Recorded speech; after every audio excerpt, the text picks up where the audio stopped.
Rain hammered the roof the night the Hawthorns moved into the old house on Willow Street. Boxes sat like tombstones in the living room. The air smelled of damp wood and paint gone sour. Sarah ran her hand along the staircase banister. It was cold, smooth, too alive. Behind her, Mark carried a box marked kitchen, fragile. Their 12-year-old daughter, Lily, stood in the doorway, headphones in, eyes fixed on the floor. "You'll love it here," Sarah said softly. "Big yard." Quiet street. Lily didn't answer. She hadn't spoken much since the accident last year, the crash that took her little brother. Doctors called it trauma. Sarah called it a silence that clung to her daughter like fog. That first night, no one slept. The wind scratched the windows, and the house groaned like something stirring after a long sleep. Around midnight, Sarah heard it, a faint voice behind the wall. At first it sounded like the pipes, until she caught the words. "Are you cold?" Sarah froze. "Mark?" she whispered. Only the rain answered. Then came another voice, softer still. "You shouldn't be here." It came from the corner near Lily's bed. Sarah turned and saw Lily's eyes open wide in the dark. "Mom?" she said, her first word in nearly a year. Sarah's heart lifted. "Lily, you're talking." But Lily's gaze stayed fixed on the corner. "There's someone in the wall." By morning, Sarah told herself it was exhaustion. Old houses made noises, but later that day, she found Lily sitting on the floor, whispering to the wall. "Sweetheart, who are you talking to?" Sarah asked. "Her name's Anna," Lily said. "She used to live here." She says her parents didn't listen either. Sarah's stomach tightened. Later, she told Mark, but he just shrugged.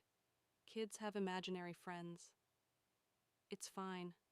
That night, he heard tapping behind the kitchen cabinets. Thinking it was mice, he tore open the drywall and found nothing. Just dust, old wallpaper, and a single photograph wedged between the boards. A girl of about 10, pale eyes, faint smile. On the back, written in faded ink, "Anna, 1974. Mark didn't tell Sarah right away. The next day, Lily had new scratches on her arms. "She says she wants to play," she murmured. Sarah called the realtor. "You said there wasn't any history with this place." The woman hesitated. "There was a girl missing in the 70s. They never found her." Sarah hung up before she could say more. That night, Sarah woke to a thud. Lily's bed was empty, the window open to the rain. "Mark!" she screamed. They searched the house until Mark heard faint crying from inside the wall in the upstairs hallway. "Mommy." The voice was small, desperate. Lily's. He tore through the plaster until dust filled the air, and there she was, crouched in the hollow space, trembling. "She wanted to show me her room," Lily whispered. At the hospital, doctors found nothing wrong, but Lily wouldn't sleep. Her eyes followed things no one else could see. "She says she remembers the dark," Lily said one morning. "She says it's safe there." A week later, Mark didn't wake up. The coroner said heart failure. Sarah knew better.